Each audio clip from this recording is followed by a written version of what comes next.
Di sini, di bumi muda sedia, ekspresi kami lahir saat fajar pertama menyingsi. Ia adalah doa yang kami panjatkan dalam senyum. Sebelum dunia terjaga, ekspresi kami adalah bulir keringat yang jatuh membasahi tanah subur ini. Setiap tandem sawit yang kami angkat adalah energi untuk negeri. Setiap tetes getah yang kami kumpulkan adalah denyut ekonomi bangsa. Ia adalah kesabaran dalam tebaran jalan.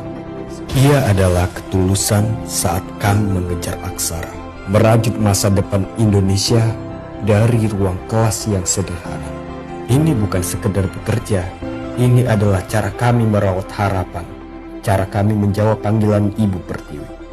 Ia adalah hikayat yang kami jaga dalam setiap tanduan helai songket.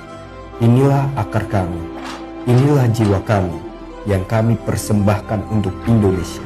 Kami mungkin jauh dari riuh ibu kota, suara kami mungkin tak terdengar hingga ke istana.